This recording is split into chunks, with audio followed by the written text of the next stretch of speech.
إن المتقين في جنات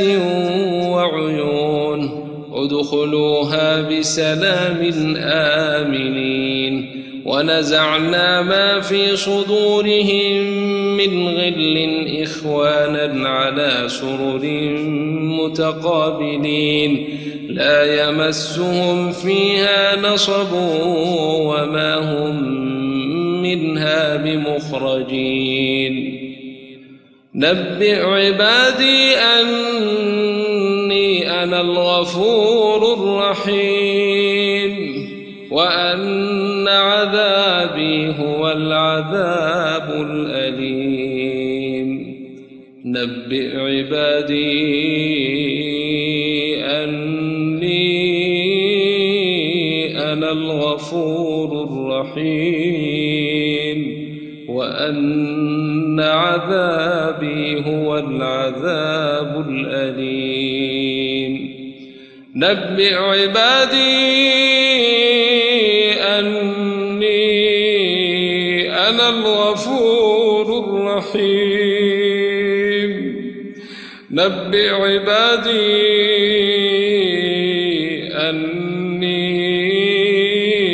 أنا الغفور الرحيم نبئ عبادي أني أنا الغفور الرحيم وأن عذابي هو العذاب الأليم اللهم اغفر لنا برحمتك ونجنا من عذابك الأليم نبئ عبادي أني أنا الغفور الرحيم وأن عذابي هو العذاب الأليم ولكم نصف ما ترك أزواجكم إن لم يكن لهن ولد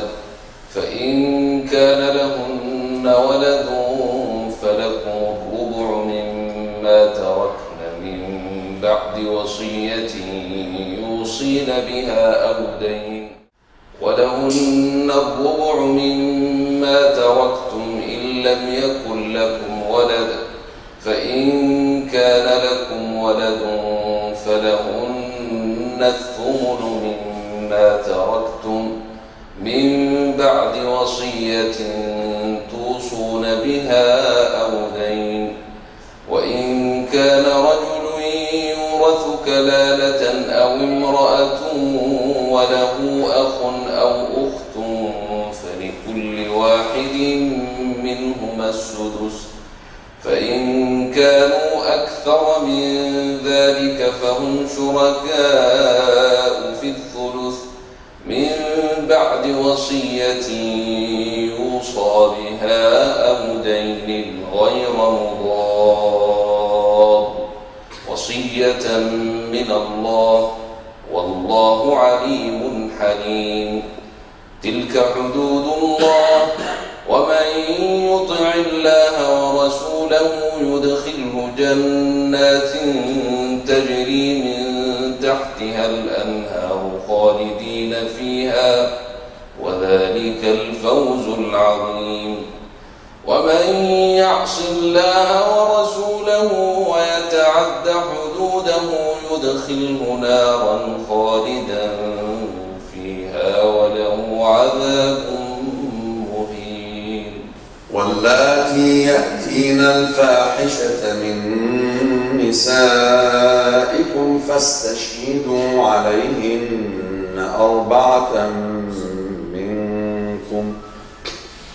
فإن شهدوا فأمسكوهن في البيوت حتى يتوفاهن الموت أو يجعل الله لهن سبيلا واللذان يأتيانها منكم فآذوهما فإن تابا وأصلحا فأعرضوا عنهما إن الله كان توابا رحيما إنما التوبة على الله للذين يعملون السوء بجهالة ثم يتوبون من قريب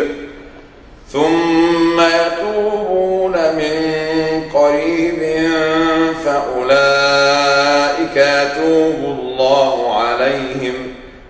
وكان الله عليما حكيما.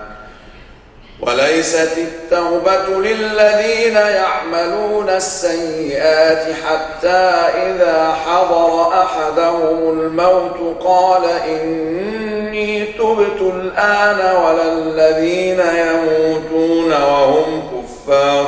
أولئك أعتدنا لهم عذابا أليما. يا أيها الذين آمنوا لا يحل لكم أن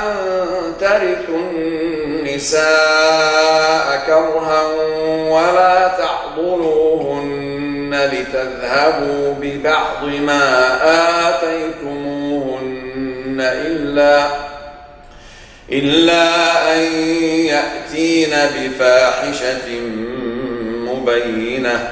وعاشروهن بالمعروف فإن كرهتموهن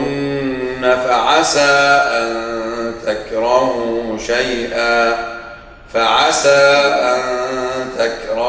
شيئا ويجعل الله فيه خيرا كثيرا.